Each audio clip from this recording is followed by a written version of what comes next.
जय हिंद दोस्तों, मैं अभिषेक कुमार, मैं आप सभी का स्वागत करता हूँ। आशा करता हूँ आप सब अच्छे होंगे, एकदम बेहतरीन होंगे। तो जैसे कि कल हम लोगों ने प्राग ऐतिहासिक काल देखे थे, आज उसी तरह आद्य ऐतिहासिक काल देखेंगे। तो अगर आप लोगों ने प्राग ऐतिहासिक काल का वीडियो नहीं देखे हैं, उसका देखकर ही आद्य ऐतिहासिक काल का वीडियो देखिएगा, ताकि आप लोग को अच्छा से समझ आ सके। और इसके बाद हम लोग ऐतिहासिक काल देखेंगे, जिसमें प्राचीन काल, मध्यकाल, आधुनिक काल, नेहरू काल और विश्व देखेंगे। अगर आप लोग पहला वीडियो नहीं देखे होंगे, तो आप लोग उसे ज़रूर याद रखिएगा। उसके बाद ही इस वीडियो को देखिएगा, ताकि अच्छा से समझ में आए। तो चलिए, हम लोग आगे देखते हैं। उससे पहले हम लोग देख लेते हैं, क्लास स्टार्ट करने से पहले कुछ बातें, क्योंकि आज सीजीएल मेंस का एग्ज़ाम था, जिसमें आज जीके जीएस ने बहुत स्टूडेंट लोग को बहुत ही परेशान किया, क्योंकि अब क्वेश्चन बहुत ही कुछ-कुछ टफ आ रहा है। आज परमार सर से जो बच्चा लोग ने पढ़ा था, वो भी नहीं फँस पाया। परमार सर, नवीन सर, सब टीचर अच्छे हैं, बहुत ही अच्छे हैं, अच्छे से पढ़ाते हैं स्टूडेंट लोग को। कभी-कभी टीचर से नहीं फँस पाता है, उसमें कोई चिंता की बात नहीं है। आप लोग पढ़ाई करते रहिए थोड़ा अच्छा से, आप लोग को क्वेश्चन बन जाएगा, उतना टेंशन लेने का बात नहीं है, सब टीचर अच्छे हैं। तो चलिए, हम लोग देखते हैं आद्य ऐतिहासिक काल।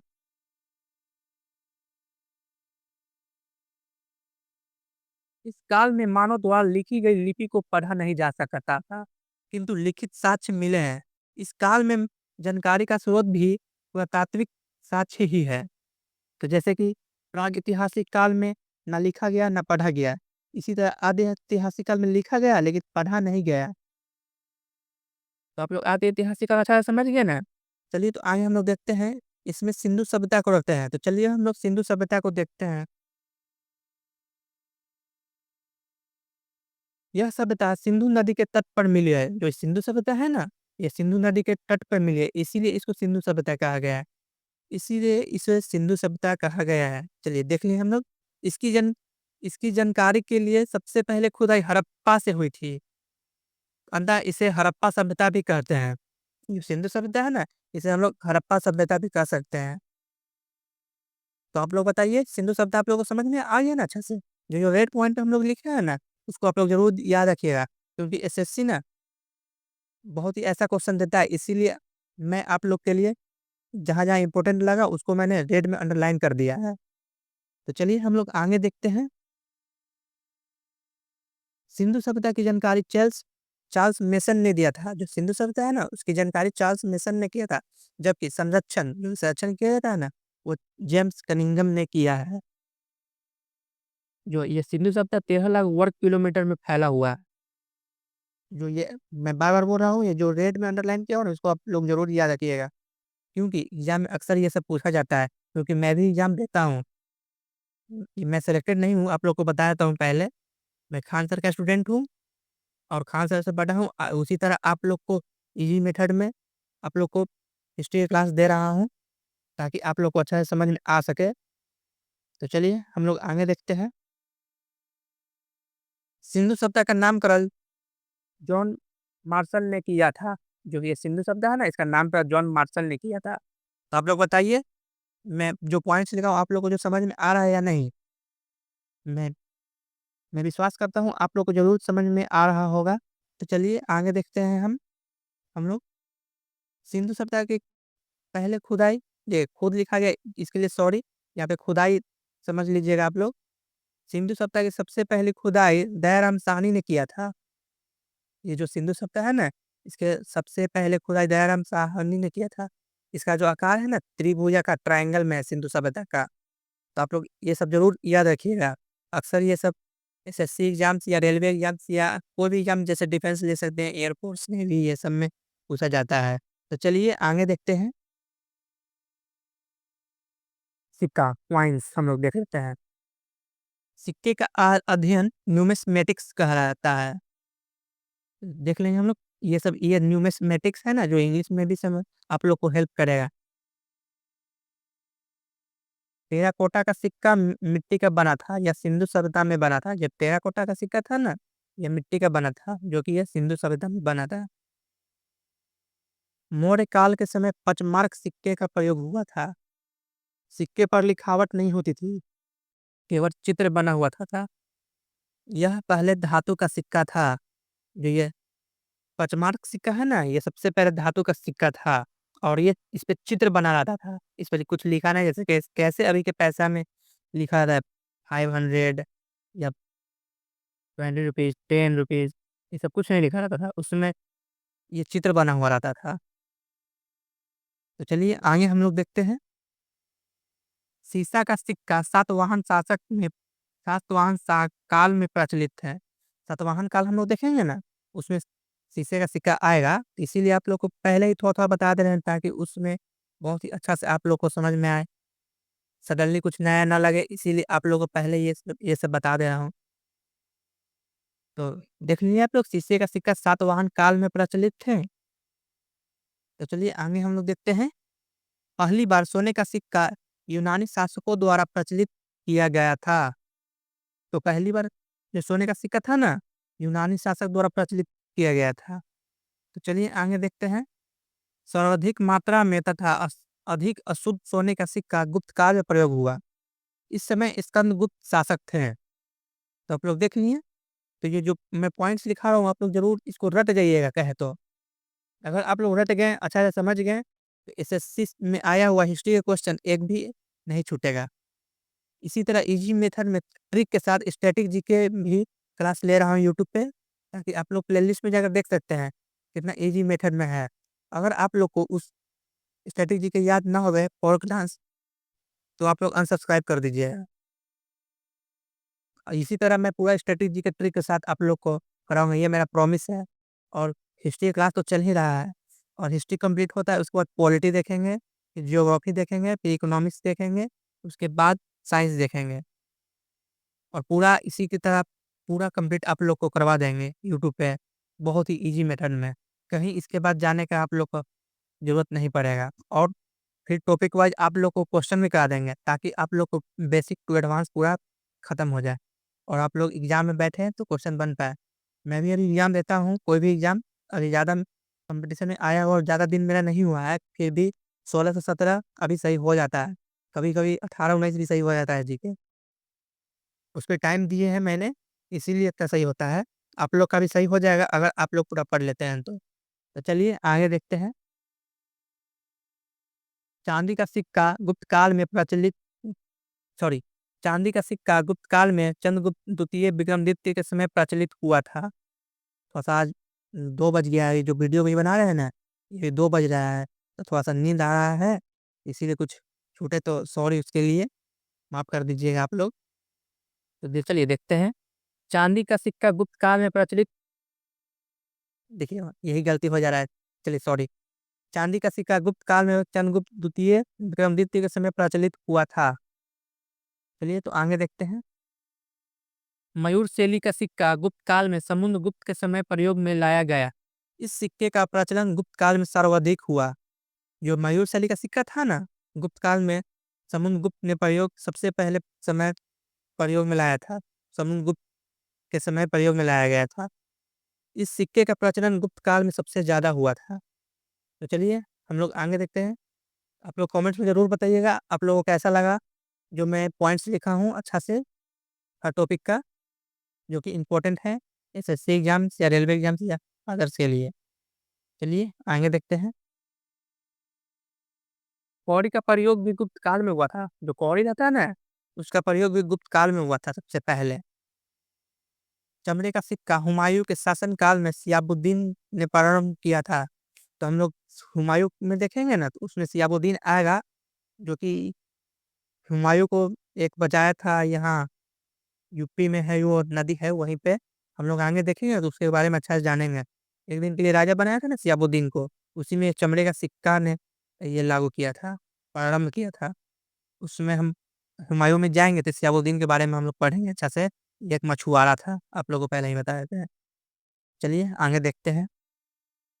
रुपए का प्रयोग शेरशाह सूरी ने किया था। जो ये रुपए है ना, उसका सबसे पहले प्रयोग शेरशाह सूरी ने किया था। शेरशाह सूरी हम लोग पढ़ेंगे ना, तो उसमें अच्छा से हम लोग रुपए, दाम ये सब भी देखेंगे अच्छा से। दान का प्रारंभ भी शेरशाह सूरी ने किया था। जैसे कैसे हम अभी दान कुछ करते हैं, तो उसका प्रारंभ शेरशाह सूरी ने सबसे पहले किया था। सोने का असरफी का प्रारंभ भी शेरशाह सूरी ने किया था। सोने का असरफी का प्रारंभ भी किसने किया था? शेरशाह सूरी ने किया था। तो ये सब पॉइंट आप लोग ज़रूर याद रखिएगा, ताकि एकदम एक क्लिक में ये सब आप लोग को एग्ज़ाम में बन जाए, छूटे ना, ये सब एकदम रट जाइएगा। ये सब कहानी नहीं है कि आप लोग पढ़ लीजिएगा तो मतलब बन जाएगा, हिस्ट्री में है ना। इसके बाद हम लोग देखेंगे ना प्राचीन काल, मध्यकाल, आधुनिक काल, नेहरू काल, इसमें आप लोग कहानी पढ़ लीजिए तो बन जाएगा। लेकिन ये सब जो है ना, कि रुपए का प्रयोग या दान का प्रारंभ, ये सब एक क्लिक में आप लोग को याद रहना चाहिए, जाकि ताकि एग्ज़ाम में आप लोग को मदद मिल सके। तो चलिए आगे देखते हैं। अभिलेख। पत्थरों को खोद कर लिखना अभिलेख कहलाता है, जबकि छोटे पत्थरों पर लिखना शिलालेख कहलाता है। जो पत्थर रहता है ना, उसपे आप लोग खोद कर लिखिएगा ना, तो उसको अभिलेख कहा जाता है। और छोटे पत्थरों पर लिखिएगा ना, तो उसको शिलालेख कहलाता है। तो अभी के समय में कैसे स्टेटमेंट में क्वेश्चन दे रहा है एसएससी, तो आप लोग ये सब जरूर याद रखिएगा। अभिलेख, शिलालेख, स्तंभ लेख, ये सब आप लोग याद रखिएगा। स्तंभ के समान में ऊंचे पत्थरों पर लिखना स्तंभ लेख कहलाता है। ये सब आप लोग याद रखिएगा। अभिलेखों का अध्ययन एपिग्राफी कहलाता है। ये सब आप लोग एपिग्राफी सब इंग्लिश में भी आपको मदद मिलेगा, आप लोग याद रख लीजिएगा तो। चलिए आगे हम लोग देखते हैं। प्रमुख अभिलेख, 9 अभिलेख रहेगा, उसमें हम लोग सब अभिलेख को देखेंगे, और अभिलेख आप लोग अच्छा से याद रखिएगा, क्योंकि अक्सर इसे देखा जाता है एग्जाम में। मैं भी एग्जाम देता हूँ ना, तो इसी बार एमटीएस के एग्जाम में आया है, ताकि मैं खुद इस अभिलेख ये सब बनाया हूँ, तो मुझे याद है।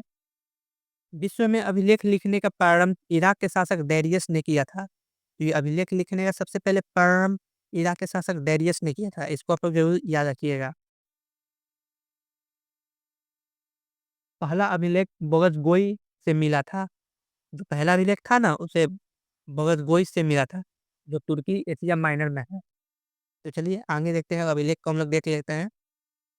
हाथी गुफा अभिलेख, इसे कलिंग राजा खारवेल ने लिखा। इसमें कलिंग युद्ध की चर्चा है। जो हाथी गुफा अभिलेख है ना, इसमें कलिंग राजा खारवेल ने लिखा था, और इसमें कलिंग युद्ध के बारे में चर्चा है। युद्ध के समय कलिंग के राजा नंदराज था। तो आप लोग ये सब हाथी गुफा अभिलेख को आप याद रख लीजिएगा। इसमें जो आप लोग को बताया है, इसे आप लोग जरूर याद रखिएगा। तो चलिए आगे हम लोग देखते हैं। ऐहोल अभिलेख, जो कि राजस्थान में है। ये सब जरूर याद रखिएगा कि ये अभिलेख कहाँ है, ऐहोल अभिलेख कहाँ है, ये सब जरूर आप लोग याद रखिएगा। तो चलिए हम लोग ऐहोल अभिलेख के बारे में जानते हैं। पुलकेशिन द्वितीय ने हर्षवर्धन पर विजय की थी ना, उसका चर्चा ऐहोल अभिलेख में है। और हम लोग देख लेते हैं हाथी गुफा अभिलेख कहाँ है। तो हाथी गुफा अभिलेख आप लोग के उड़ीसा में है। तो ज़रूर आप लोग याद रखिएगा, हाथी गुफा अभिलेख कहाँ है? तो उड़ीसा में है। ये सब एकदम एक क्लिक में याद रहना चाहिए आप लोग को, कि हाथी गुफा अभिलेख, ऐहोल अभिलेख कहाँ है।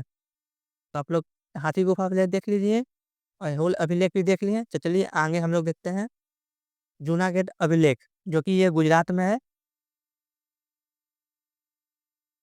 इसमें उसमें लिखा गया है, ताकि आप लोग इसमें कर लीजिएगा, रुद्रदामन होगा, जो रुद्रदायन हो गया है। अच्छा देख लीजिएगा, रुद्रदायन है या रुद्रदामन, एक बार हम भी मिला लेते हैं।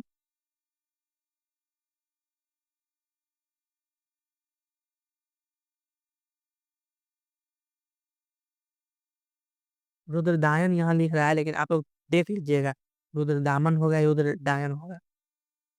सुदर्शन झील की इसमें चर्चा किया है। इस झील को चंद्रगुप्त ने बनवाया था। तो जूनागढ़ अभिलेख को आप लोग देख लीजिएगा अच्छा से। यही सब है, खैर दायन है या दामन है, आप लोग ये देख लीजिएगा। थोड़ा सा मिस प्रिंट हो गया है, इसलिए सॉरी। तो चलिए आगे देखते हैं प्रयाग अभिलेख, जहाँ अभी महाकुंभ लगा हुआ है इलाहाबाद में, वहीं प्रयाग अभिलेख है। इसमें समुद्रगुप्त ने अपने विजय अभियान की चर्चा की है। जो समुद्रगुप्त है ना, तो अपना विजय अभियान की चर्चा प्रयाग अभिलेख में ही किया है। चलिए आगे देखते हैं हम लोग। भितरी अभिलेख गाजीपुर यूपी में है। स्कंदगुप्त ने हूणों पर आक्रमण किया था ना, उसी का चर्चा भितरी अभिलेख में है, ताकि ये जो कि ये यूपी में है। बिहार अभिलेख हम लोग देख लेते हैं। स्कंदगुप्त ने अश्वमेध यज्ञ की चर्चा की है। अश्वमेध यज्ञ आप लोग समझ सकते हैं, जो घोड़ा से रिलेटेड रहता है ना, जिस समय राजा बनता है, ये सब से रिलेटेड आगे देखेंगे लोग अश्वमेध यज्ञ, ये सब अच्छा से। तो स्कंदगुप्त ने अश्वमेध यज्ञ की चर्चा बिहार अभिलेख में किया है। बिहार अभिलेख कहाँ? बिहार में ही होगा। जो पारा अभिलेख बांग्लादेश में है। यह सेन वंश के शासक विजय सेन का है। तो आप लोग इसे एकदम याद रख लीजिएगा, रट लीजिएगा। इसके बाद हम लोग ऐतिहासिक काल देखें ना, उसमें आप लोग कहानी पढ़ लीजिएगा तो क्वेश्चन बन जाएगा और प्रैक्टिस कर लीजिएगा तो। लेकिन ये सब जो है ना प्राग ऐतिहासिक काल में जो पॉइंट्स लिखा है आधे ऐतिहासिक काल में, आप लोग इसको एकदम याद रखिएगा। तो चलिए आगे हम लोग देखते हैं। ग्वालियर अभिलेख जो कि मध्य प्रदेश में है, प्रतिहार शासक भोज का है। जो ग्वालियर अभिलेख है ना मध्य प्रदेश में, ये प्रतिहार शासक भोज का है। चलिए नौवां हम लोग लास्ट देख लेते हैं आज का अभिलेख। नौवीं अभिलेख से हम लोग प्रमुख अभिलेख देखेंगे। यही सब इम्पोर्टेंट है, इससे ज़्यादा बाहर नहीं आएगा। मैं यह मेरा 100% जो हम कर रहे हैं ना, इससे बाहर नहीं आएगा। मंदसौर अभिलेख, जो कि यह मध्य प्रदेश में है, मालवा शासक यशोवर्मन का है। मंदसौर अभिलेख है ना जो कि मध्य प्रदेश में है, यह मालवा शासक यशोवर्मन का है। तो आप लोग जरूर बताइएगा क्लास कैसा लगा। अब मैं आपको बार बार बोल रहा हूँ कि जो रेड कलर में अंडरलाइन किया है, उसको आप लोग जरूर याद रखिएगा। और आद्य ऐतिहासिक काल, प्राग ऐतिहासिक काल में जो इंपॉर्टेंट पॉइंट्स लिखा है, सब इंपॉर्टेंट से आपको एसएससी एग्जाम में देखने को मिल जाएगा। और इसके बाद हम लोग ऐतिहासिक काल देखेंगे ना, उसको हम लोग कहानी पढ़ लेंगे और क्वेश्चन कर लेंगे प्रीवियस ईयर, तो आपको पूरा इस हिस्ट्री से क्वेश्चन नहीं छूटते हैं, ये मेरा वादा है। इसी तरह हम लोग स्ट्रेटेजी के कर रहे हैं ट्रिक के साथ, आप लोग उसको देख सकते हैं। याद तो होगा ही होगा, क्योंकि उसको ये बनाने में बहुत टाइम लगा है आप लोग के लिए। तो आप लोग बताइए कैसा लगा, अच्छा लगा होगा तो आप लोग दोस्त के पास फॉलो कर लीजिए, सेंड कर दीजिएगा और लाइक एंड सब्सक्राइब कर दीजिए। क्योंकि मेरा अभी यूट्यूब पे चैनल का नया-नया यूट्यूब चैनल है। आप लोग के लिए नया-नया मैं इतना ला रहा हूँ बहुत है। क्योंकि बहुत इसमें मदद मिला है, क्योंकि मुझे ये पढ़ना होता है, उसके बाद आप लोग के लिए क्लास बनाना होता है। अभी टाइम 2 बज रहा है, 2 बजने वाला है, 2 बज से ज़्यादा हो गया है। 2:15 हो रहा है अभी। तो चलिए हम लोग मिलते हैं कल इसी तरह।